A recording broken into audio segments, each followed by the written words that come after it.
আমার সনাতনী জাতিকে, আমার মন্দির মসজিদ ভাঙবে, আমার মন্দিরকে ভাঙবে, আমার সনাতনীর প্রতি অত্যাচার করবে, আমার মা বোনদের ইজ্জত নিয়ে টানাটানি করবে, আমার বাড়ির কুকুরটাকে যতটুকু শ্রদ্ধা করি ওকেও আমি তাও করি না। ও জ্ঞানতিমিরন্ধস্য জ্ঞানাঞ্জন শ্লোকয়া চক্ষুর্মিলিতং যেন তস্मै শ্রী গুরুবে নমঃ। বঞ্ছাকল্পতরুভ্যশ্চ কৃপা সিন্ধুভ্য এব চ পতিতানাং পাবনেভ্যো সর্ববৈষ্ণবেভ্যো নমো নমঃ। আজকে আমি বন্দনাটাও কমিয়ে দেব, কারণ আজকে আমি একটা জিনিস বুঝতে পেরেছি। ইতিপূর্বে বাবা যে মধুময় আলোচনা, এই সচল ভাগবতের বদন হইতে অচল ভাগবতের কথামৃত হৃদয়ে ধারণ করি আপনাদের মধুর ভাগবতের কর্ণকুহরে পৌঁছিয়ে দিয়েছেন, এ যোগ্যতা আমার মধ্যে নেই। তথাপি বাবার কাছ থেকে যে কথাটা আস্বাদন করেছি, যে পিতৃ শ্রদ্ধা পিতার কাছে নয় পুত্রের কাছে, আর ভগবানের ভালোবাসা, ভগবানের প্রতি সেই ভক্তি, এটা ভগবানের কাছে নয় ভক্তের কাছে। এই জন্য আজকে আমি ভগবানের প্রণাম মন্ত্রটাকে স্থগিত রেখে শুধু বৈষ্ণব প্রণাম মন্ত্র দিয়ে শুরু করলাম। কারণ সাধুমুখে রসবাণী হরে হরে, আর প্রাতঃস্মরণীয় পূজ্যপাদ শ্রীধাম বৃন্দাবনের রাধাকুণ্ডের ভূতপূর্ব সেই গদিয়ান মহন্তজি 178 পণ্ডিত প্রবর শ্রীলি অনন্ত দাস গোস্বামী মহারাজ, আমি তার শ্রীপাদপদ্মে প্রণতি জানাই। তেনার লেখনী একটা গ্রন্থ আছে সাধুমুখে হরিকথা। আজকে বাবা যে আলোকে আমার এখন হারিয়ে গেছি, কারণ সর্বপ্রথম যিনি আমাদের মধ্যে হরিকথা প্রচার করেছেন আমাদের গৌর হরিদাস শুভঙ্কর, অতীব মধুময়, যেমন প্রেম বদনখানা দেখলেই যেন ভক্তির উদয় হয়। আর যার বদন নয়, অধরামৃত থেকে ভগবানের পবিত্র কৃত কথা আস্বাদন করলে মনের মলিনতা দূরীভূত হয়ে যায়। তিনি তো আমার দক্ষিণ পাশে বসেই অবস্থান করছেন। আমি আর কৃষ্ণ কথা এখন ভুলে গেছি, কৃষ্ণ কথাটা ভুলে গেছি। তথাপিও আপনাদের মধ্যে আজকে আসার কথা ছিল না, আমাকে বারংবার বলার পরে বলেছি যদি প্রভু কৃপা করে তাহলে যে আস্বাদন করব, কারণ ব্যক্ত করব না। তথাপি মহাপ্রভু আপনাদের চরণপ্রান্তে টেনে এনেছে। আজকে হরিকথা শ্রবণ করেছেন, আজকে যাকে স্মরণ, এটা কিন্তু কোনো মৃত্যু দিবসই নয়। মানুষ কখনো মরে না। যদি বলি মানুষ মরে যায়, তাহলে মৃত্যু ভাষাটা আসলেন কেন? যেখানে মরার কথা, সে মরাটাকে আমরা যেখানে সংযোজন করি ওটা কিন্তু মৃত্যু নয়। এটাকে তাহলে শ্রীমদ্ ভগবদ গীতা মিথ্যা হয়ে যাবে। গীতায় বলেছে পরমাত্মাটা হচ্ছে মানুষের যেমন পোশাকটাকে পরিবর্তন করে, পরমাত্মা তদ্রূপ দেহটাকেও পরিবর্তন করে। তাহলে আমার শ্রীমদ্ ভগবদ গীতার অনুপাতে, গীতার আলোকে সনাতনী কখনো মৃত্যুবরণ করে না।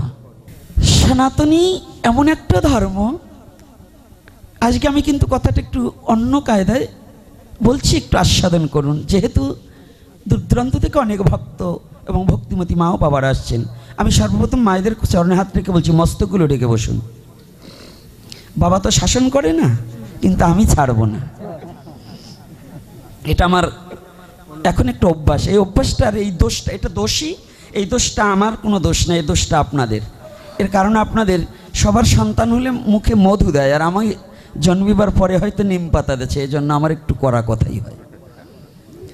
তো যাই হোক, কারণ বাবা এত সময় ভক্তিমার্গের কথা বলেছে, আমি একটু তার উল্টো দিকে আলোচনা করছি। উল্টো দিকটা কোথায়? আমার দাদুগুরু, আমার সর্বপ্রথম গুরুদেব যিনি শ্রীল গোপালচাঁদ গোস্বামী, দ্বিতীয় যিনি যার চরণে আবার গুরুরূপে যাকে বরণ করে নিয়েছি, 178 শ্রী শ্রী মুরারি মোহন দাস বাবাজি মহারাজ। আমার সেই দাদুগুরু তিনকড়ি গোস্বামী মহারাজ, তিনি বলতেন আগে ভক্ত হওয়ার চেষ্টা করো না, আগে ভদ্র হওয়ার চেষ্টা করো।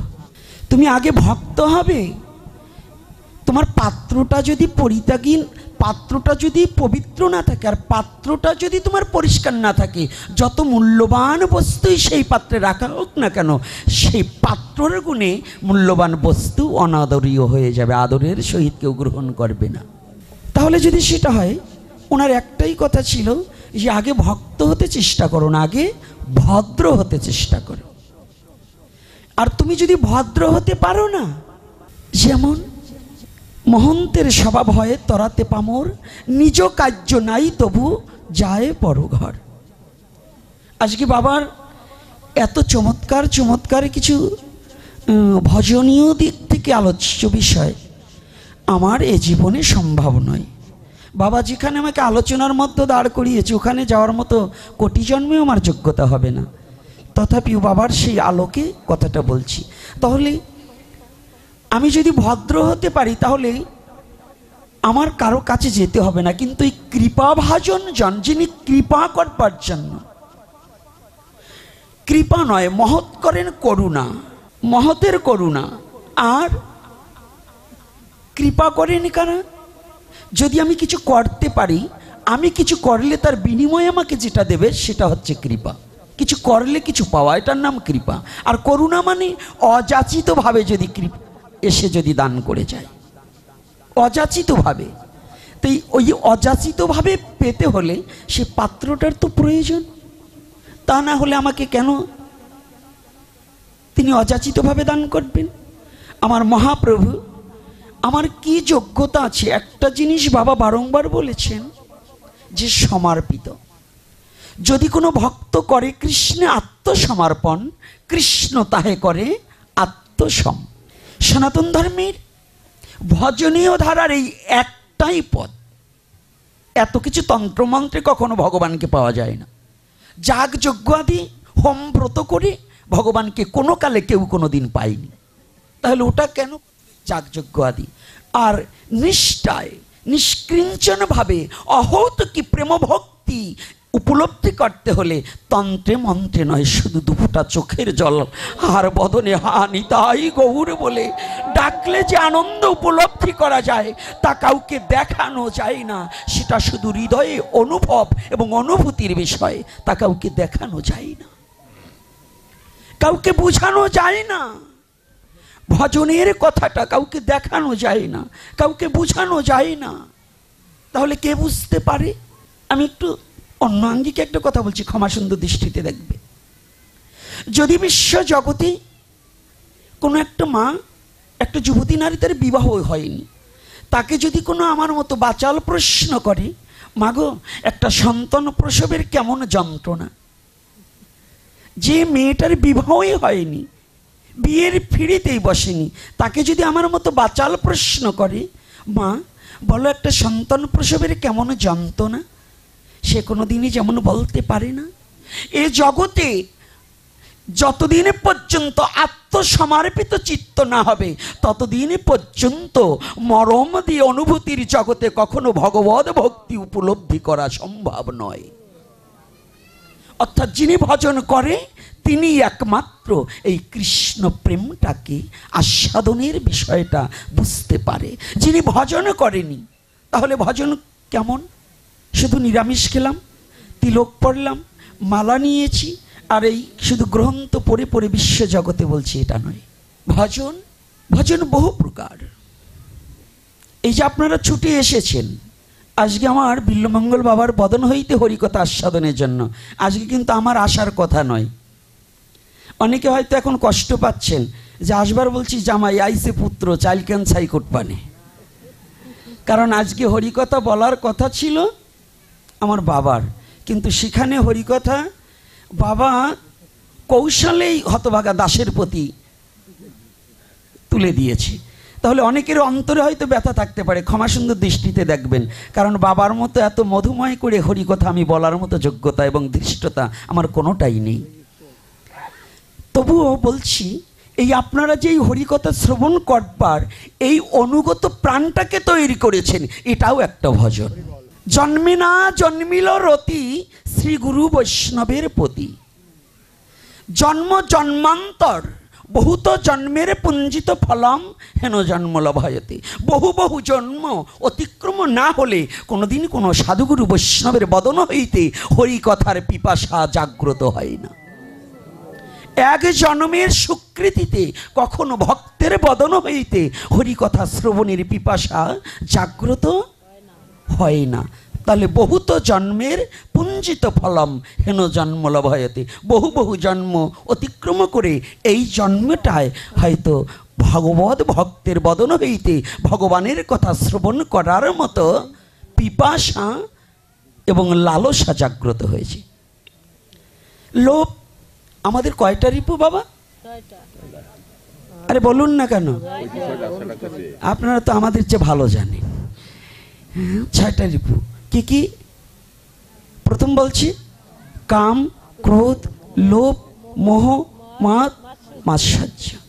আচ্ছা, এই 6টা রিপুকে আমাদের সমস্ত সাধুরা কিন্তু গুরুদেবরা বলছে এই 6টাকেই পরিত্যাগ করার কথা, নাকি? এই 6টা থাকলে কি ভজন হবে? হবে না। একটা নূতন সংবাদ আজকের এই কলির যুগের জন্য, একটু নূতন সংবাদ। এর একটাকেও ত্যাগ করা যাবে না। এই কলির যুগের জন্য একটাকেও ত্যাগ করতে পারবেন না। তাহলে কি? একটাকেও ত্যাগ করা যাবে না, প্রত্যেকটাকে রাখতে হবে। কিন্তু এর একটু তাৎপর্য বিষয়ক কথা আছে। যেমন একটা ছুরি ডাকাতের হাতে থাকলে একজনের প্রাণ নিয়ে নেবে, যদি কোনো ডাক্তারের হাতে থাকে তাহলে একজনের প্রাণ রক্ষা করবে। রাধে রাধে। তো কাম হচ্ছে এমন একটা জিনিস, এই কাম যদি মানুষের হৃদয়ে না থাকে সে মানুষ কখনো হাঁটতে চলতে পারে না। তাহলে কামও কিন্তু ভগবান স্বীকার করেছে, কাম রূপেও আমি। তাহলে কি কামটাকে অনাচারীভাবে ব্যবহার না করে সঠিক জায়গায় যদি প্রয়োগ করে তাহলে কাম কিন্তু খারাপ নয়। তাহলে লোভ, ক্রোধ, ক্রোধের প্রয়োজন নেই। আমাদের সনাতন ধর্মে তো একটা মন্ত্র যা পেয়েছি না, সাধু মারার ভালো একটা কায়দা পেয়েছি। ত্রিনাদপি শুনেছেন তরুরে বসহিষ্ণন অমানেন মানদেন কীর্তনিয়া সদাহরি। সনাতন ধর্মের এই একখানা শ্লোক দিয়ে না সনাতন ধর্মকে শেষ করার একটা কায়দা করে দিয়েছি। আরও যে শ্লোক আছে সে জায়গা কিন্তু আমরা যাচ্ছি না। শুধু মহাপ্রভু ত্রিনাদপি শুনেছেন, তৃণের মতো নিচে হও, তরুরে বসহিষ্ণন, তরুর মতো সহ্য ক্ষমতা করো, অমানেন মানদেন, যে তোমাকে মারবে তথাপি তার কাছ থেকে করজোর করে চলে আসো। যুব সমাজ একটু ভালো করে আমার কথাটা শুনবে। আজকে আমি কিন্তু একটু এই 6টা রিপু একটু ব্যতিক্রম করে আলোচনা করছি। বাবা যেন আমার প্রতি কষ্ট নেই না। কি আলোচনা একটু করবো না করবো না? ক্ষুধা লাগছে নাকি? হ্যাঁ, আলোচনা আর একটু করবো। আরে আমি 2টোর সময় আসছি, তখনও দেখি ভক্ত আসে। ক্ষুধা লাগলেও তো আজকে বাইসে বেসে যারা পরে আসছে তাকে পরে খেতে দেবো। কথাটা বোঝেন? কারণ পিপাসিত চিত্তে খুঁজতে হয় খাবার। খাবার এক জায়গায় আছে, কিন্তু যার পিপাসাটা তার তো খুঁজে নিতে হবে। তা আপনারা ভক্ত, কখন বাবা আসবে তার আগে তো আপনাদের এসে পিপাসিত চিত্ত নিয়ে বসে থাকতে হবে। মাছ আসছে তারপরে ভেসাল পাততে হবে এটা না তো, ভেসাল আগে পেতে রাখতে হবে। মাছ যখন আসবে তখনই ভেসালে ঢুকে যাবে। হ্যাঁ, তাহলে আমরা ভক্ত হয়েছি মাছ যখন আসবে তখন, পাঠক কখন আসবে তখন আসবো। কিন্তু না, নিয়মটা হচ্ছে পাঠক আসার আগে আমার ভক্তির আসনটা পেতে দিয়ে বসে থাকতে হবে। কেননা এই পাঠের সর্বপ্রথম শ্রীল সুখদেব গোস্বামী আগে আসেনি, আগে এসেছিলেন মহারাজ পরীক্ষিত। মহারাজ পরীক্ষিত বসেছিলেন কোন দিকে দিয়ে আসবেন, কে আমার মনের এই জীবনে জিজ্ঞাসাটার উত্তরটা দিতে পারেন, আমি কার কাছে জীবনে জিজ্ঞাসাটা করবে। তাহলে আজকে যদি মনে করেন রামপদর বাড়ি, এটা নয়, এটা হরিদ্বার ব্রহ্মকুণ্ড সরস্বতী নদীর পার।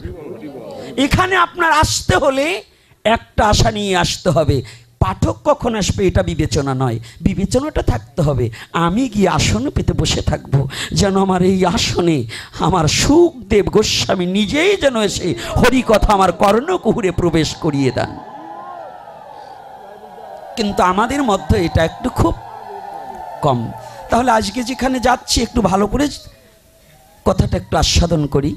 আমি আস্বাদন করাতে পারবো না, আমি আস্বাদন করব। কারণ আমার কি যোগ্যতা আছে যে আপনাদের কর্ণকুহরে হরি কথা ঢুকিয়ে দিব। তবে আমার যে কথাটা মহাপ্রভু কৃপা করে এই পাপিষ্ট মুখ দিয়ে বলাচ্ছেন, এটা একটু করুণা করে একটু আস্বাদন করুন।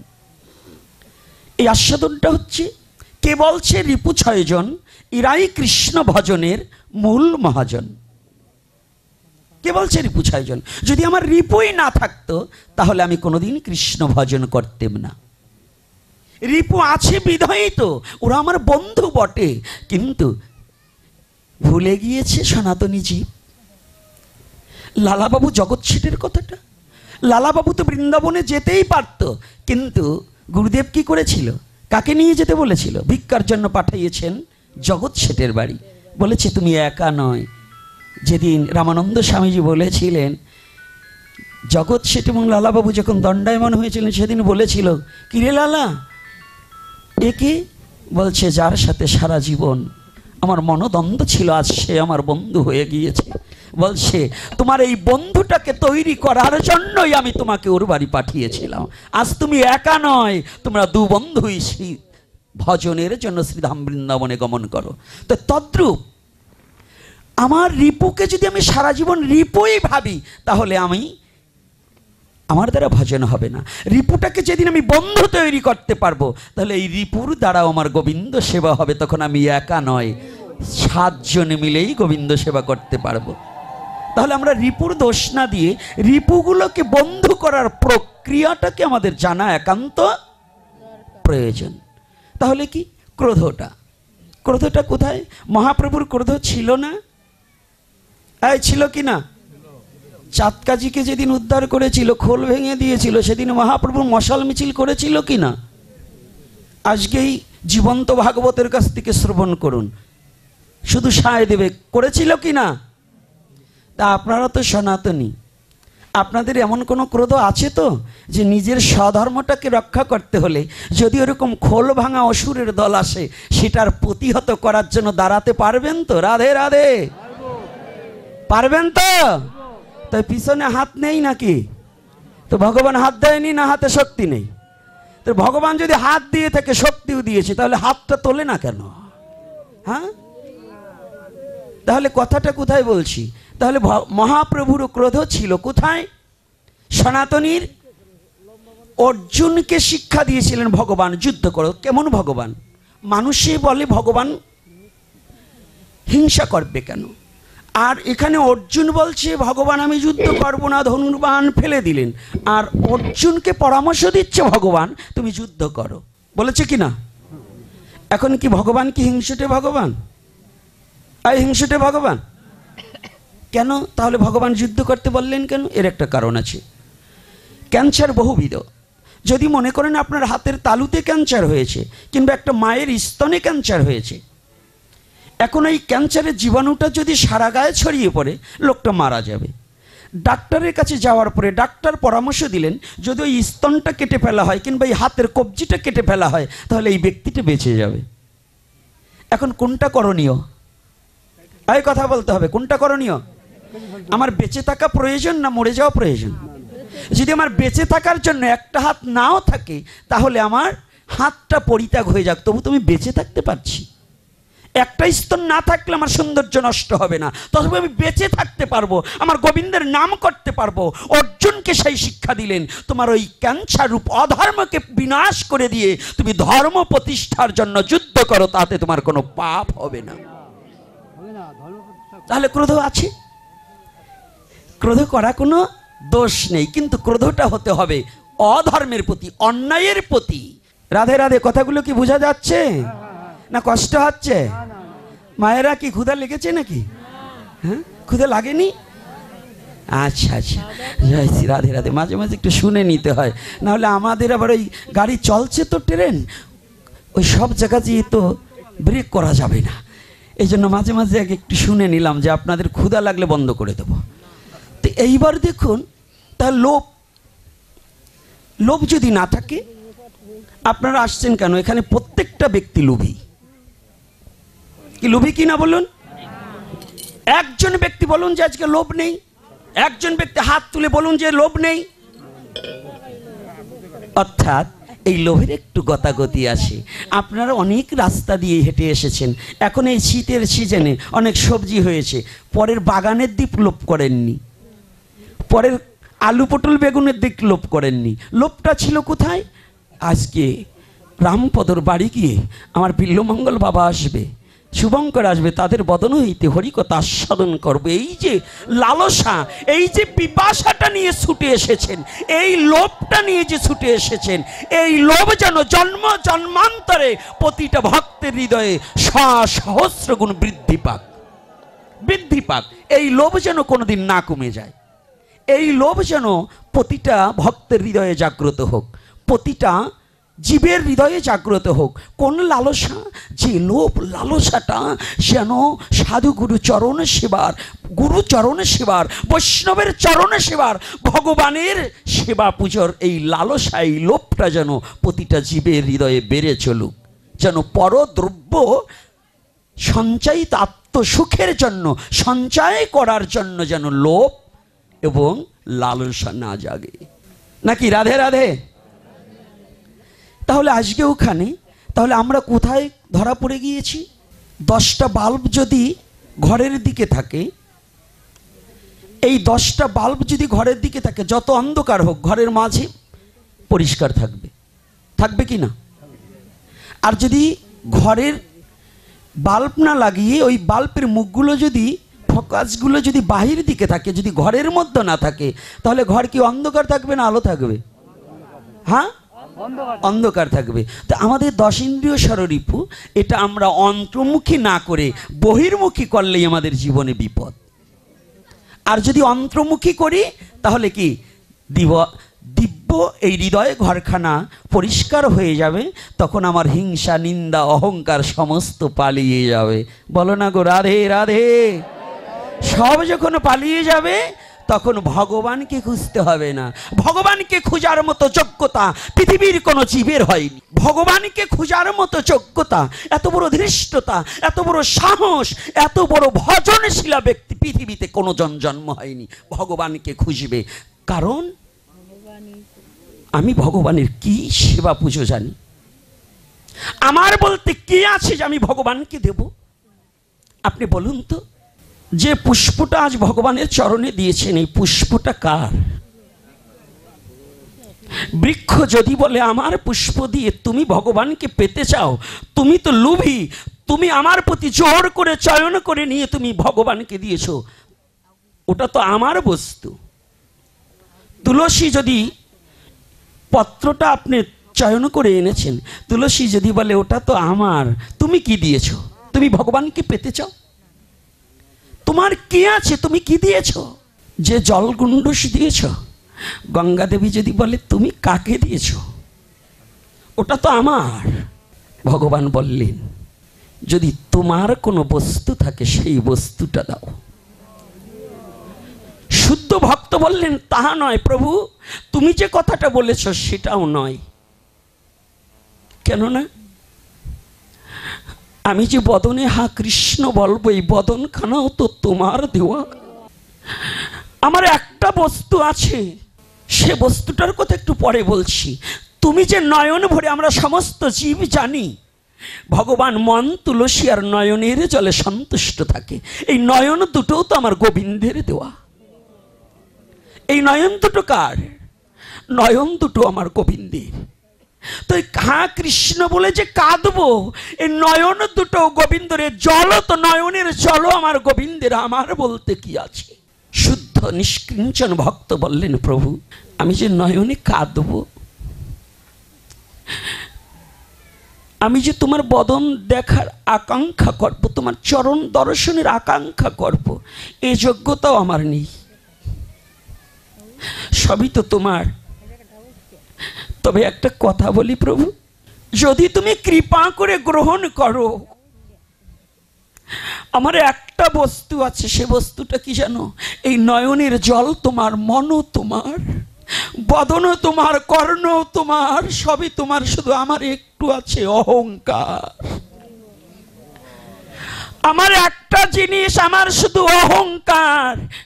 কারণ আমি তোমাকে পাশরিয়ে তোমার সমস্ত কিছু মূল মালিককে ভুলে গিয়ে পরের দ্রব্য আমার করে আমি বলছি আমার গাড়ি, আমার বাড়ি, পুত্র আমার, কন্যা আমার, রাজ্য আমার, সাম্রাজ্য আমার, শাসকার পৃথিবী আমার, শুধু আমার আমার করে যাচ্ছি। ভাই আমার, বন্ধু আমার, তুমি একটু করুণা করে এই আমার অহংকারটুকু যে আমার আমার বলি, এই আমারটুকু তোমার চরণে যেদিনই তুমি টেনে নিবে সেদিনই জীবনে আমার জীবন সার্থক হবে, তার আগে নয়।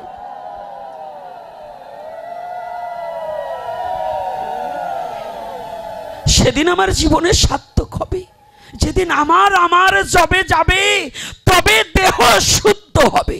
যতদিন আমার আছে ততদিন পর্যন্ত দেহ শুদ্ধ নয়। যেদিন আমার আমিত্ব তোমার স্বামিত্বতে মিশিয়ে দিতে পারবো, সেদিন হয়তো আমার এই তোমাকে পাওয়ার নয়, তোমার ভক্তকে ভালোবাসার বিন্দু মাত্র। সর্বঘটে বিরাজমান সে, কোনো ঘট নয় খালি, কোনো ঘটে প্রস্ফুটিত, কোনো ঘটে কলি। সবার মধ্যে আছে, কিন্তু সেদিন হয়তো কিছু প্রস্ফুটিত হতে পারে।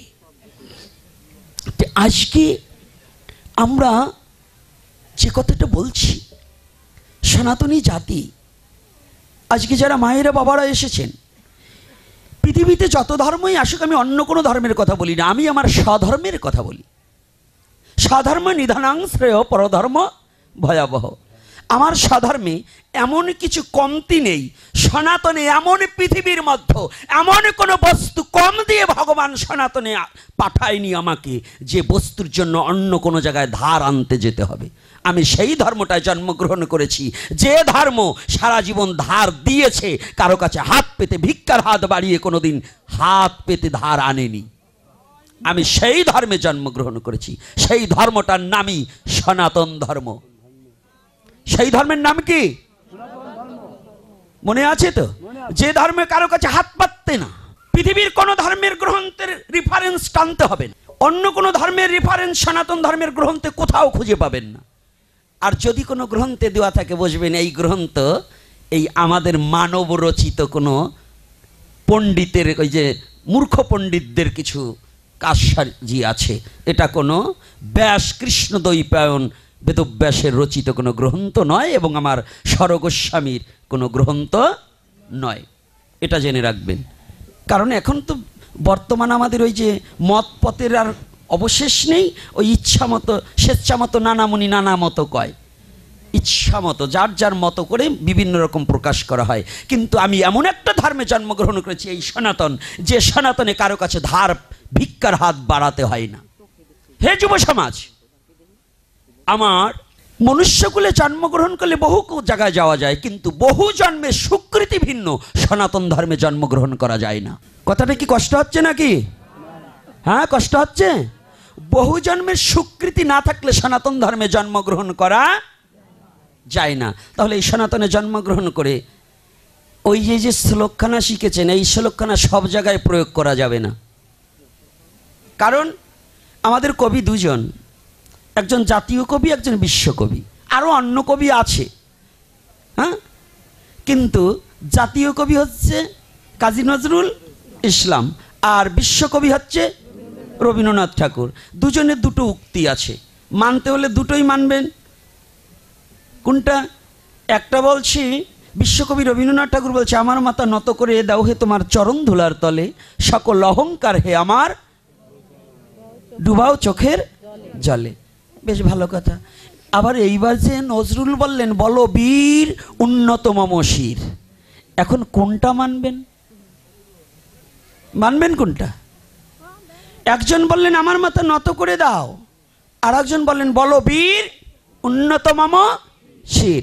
এখন মানবেন কোনটা? এই দুটো কথা যদি একজন ছেলে পড়ে, এখন ওই ছেলের মধ্যে সন্দেহ হবে না যে আমি কোনটা মানব?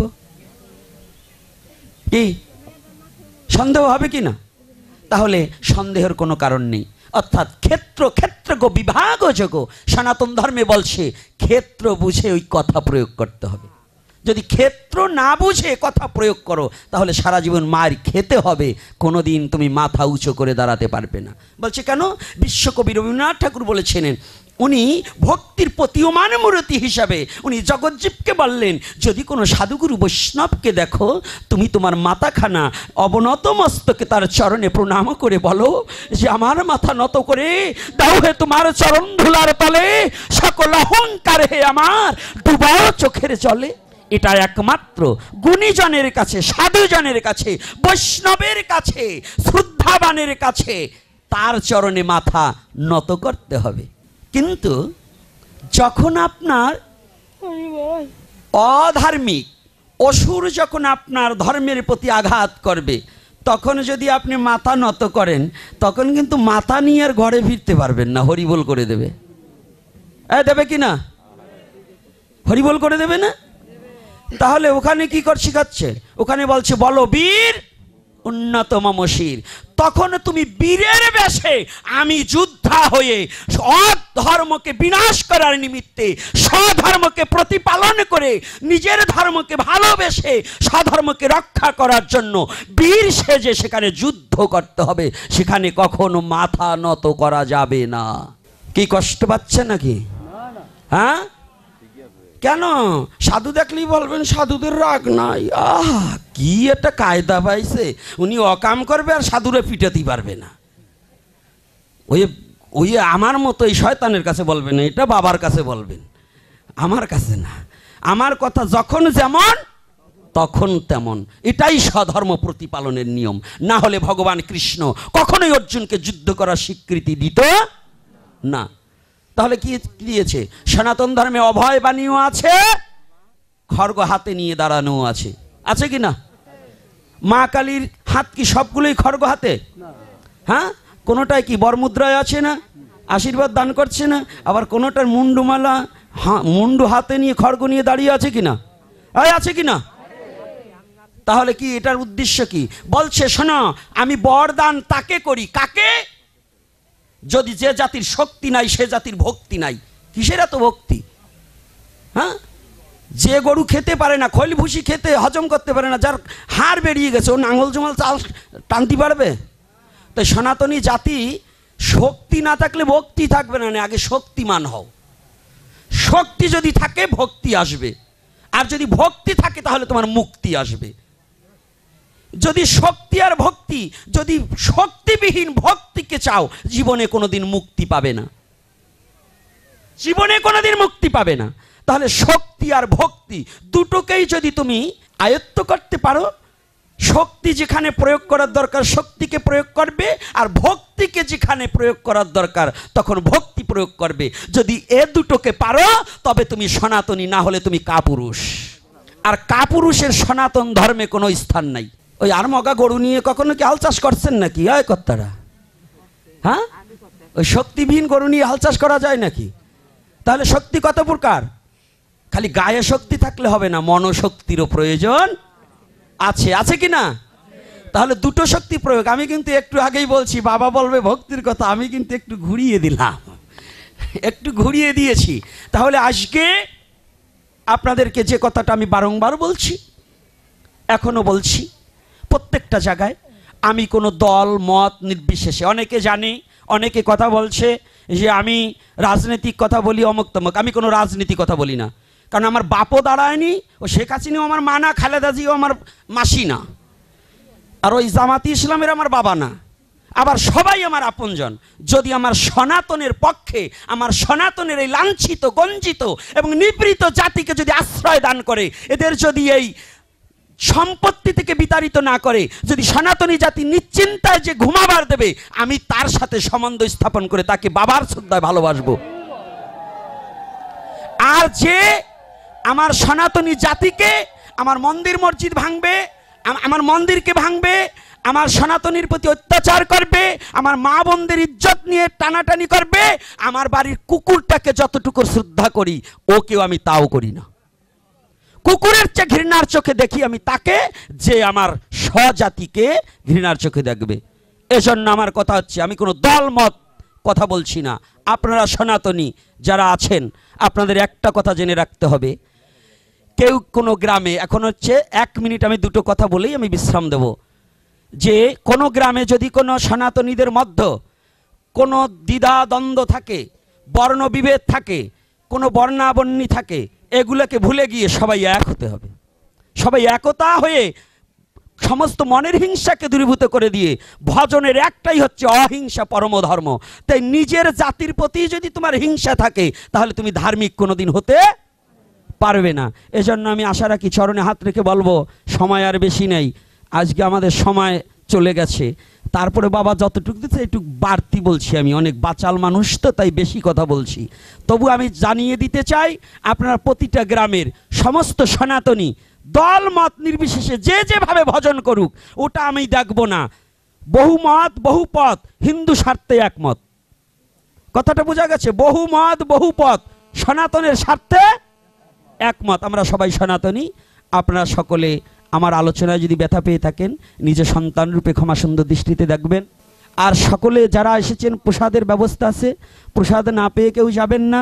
আর কৃপাপূর্বক আজকে যে বাড়িতে এসেছি, প্রার্থনা বাবা করেছে, আজকে সেই স্মরণসভা রামপদর বাবা এহলোক থেকে এবং মা পরলোকে গমন করিয়াছে, তাহাদের আত্মাটা যেখানেই যে অবস্থায় থাকুক না কেন, তোমরা যেন ভগবানের শ্রীপাদ পদ্মে পৌঁছাতে পারে, এই আশা ব্যক্ত করে আমার বচনভঙ্গিতে যদি ব্যথা পেয়ে থাকেন, নিজের সন্তান রূপে ক্ষমা সুন্দর দৃষ্টি দেখবেন।